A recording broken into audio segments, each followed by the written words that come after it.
circuit de Fiorano, le Saint des Saints, la piste privée de Ferrari. Alors par quoi commencer? Déjà le moteur qui donne une impression de caractère totalement différente de celui de la F12, démonté en régime ultra rapide, ça on s'en doutait, mais surtout une absence totale d'inertie. On est quelque part entre la moto, la fusée et la voiture de course.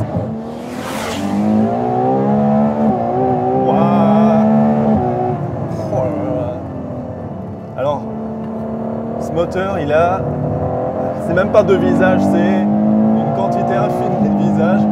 À bas régime, on a presque l'impression qu'il est suralimenté. À moyen régime, il a un punch totalement incroyable. Et surtout, ce qui fait toute la différence avec la F12, c'est à haut régime, il a aucune limite.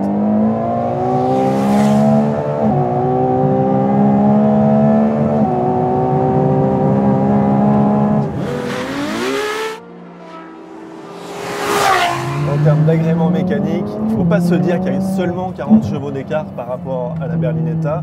Il y a aussi un tempérament qui est complètement différent, beaucoup plus bestial, beaucoup plus sportif. C'est une vraie bête de course. Bien sûr, quand on voit un tel débordement d'énergie, on ne peut pas s'empêcher d'établir des éléments de comparaison. Alors franchement, c'est beaucoup plus léger que le V12 de la Ventador, c'est beaucoup plus spectaculaire que le V8 d'une Porsche 918 et beaucoup plus naturel que le V12 suralimenté d'une Pagani Huayra.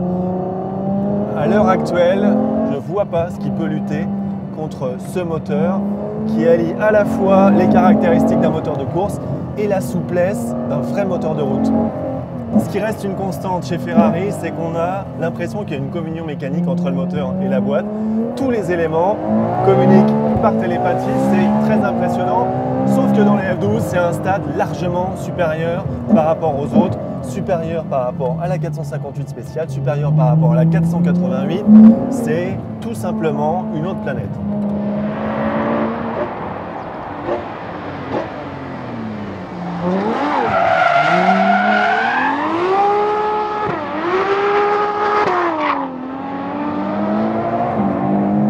Très impressionnant aussi cette légèreté dans la mécanique qu'on retrouve dans le comportement. C'est une voiture qui donne l'impression de pouvoir se placer avec une rapidité hallucinante et une précision vraiment spectaculaire. Sur la question des roues arrière directrices, deux bonnes nouvelles. La première, c'est que c'est manifestement efficace puisque la voiture gagne tellement en agilité qu'on se dit que ça vient aussi de là. La deuxième bonne nouvelle, c'est qu'on ne le ressent pas du tout au volant.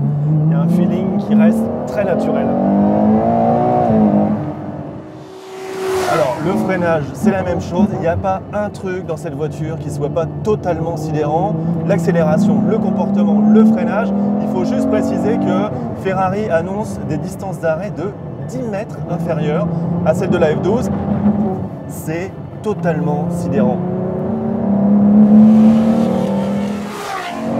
La grosse différence par rapport à la 599 GTO, ça provient du comportement. Sur la TDF, il est totalement métamorphosé. On n'a plus une seule seconde l'impression d'avoir un gros V12 planté sur l'avant.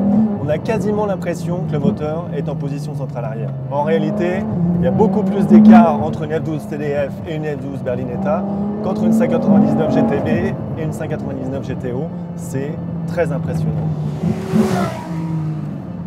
Alors pour être tout à fait honnête, je ne m'attendais pas du tout à ça. Je pensais que ça allait être une énième série spéciale supplémentaire avec 100 kg de moins et 40 chevaux de plus. Ce n'est pas du tout le cas. Le tempérament de la voiture est totalement transformé. Alors c'est parti pour les derniers moments de plaisir sur la piste de Fiorano, puisque sur la route, après, ça va être compliqué de trouver une ligne droite qui soit suffisamment longue pour laisser le V12 s'exprimer.